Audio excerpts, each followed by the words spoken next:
Major League Gaming is one of the highest levels of competitive gaming. They provide venues for video game players around the world to compete and pay the best to play professionally. I went to Nashville, Tennessee to the Gaylord Opryland Resort for the MLG Doritos Amateur Gaming Combine to investigate the new amateur combines and see how they would help competitive players become professional players.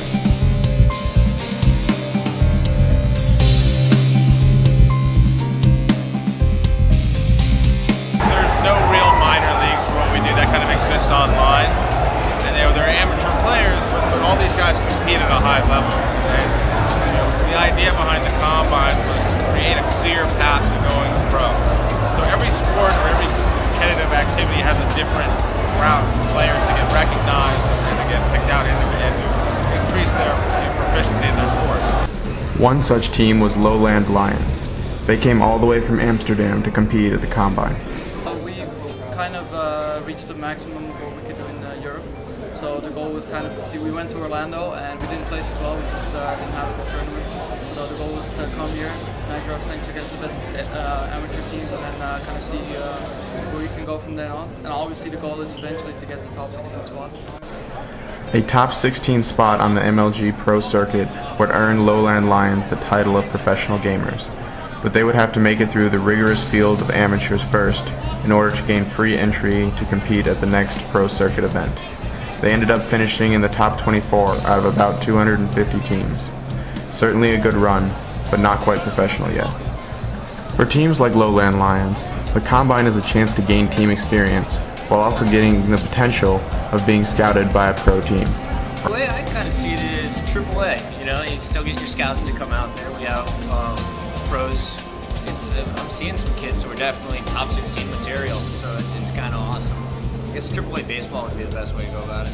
First up, we got Nexy. Nexy's going to come up and lead the show. And then, as I said, my boy, I call him Henry. You know him as Tots, the youngest pro in the league, 16 years old, the pro for about a year and a half now. A little round of applause, and here's your seminar.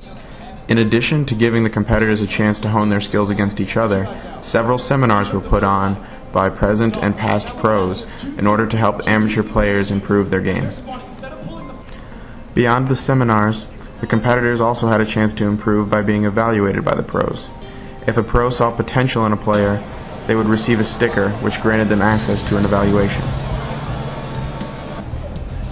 Most professional sporting combines are designed to display a player's abilities rather than to improve them.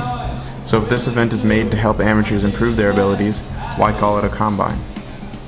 So it's called a combine because that's a traditional sports activity, but what it really is it's much more than that. It's not just that we're testing people out to see how well their shot registers, or whether or not they can communicate or they understand strategy. We're seeing how they perform the live event experience with people yelling at them, pressure mounting, because that's much more indicative than being able to play at home in your own room, no outside noise, where you control the environment. So it's really a blend of what we learn from other sports, but just as pro gaming is unique, the activity here is also unique. It certainly was a unique experience for many teams. In what other sport can amateurs go to a combine, meet their heroes, and have their play individually analyzed by those heroes? All in all, the Combine seemed to be a great success for MLG, and will most likely be around for many years to come.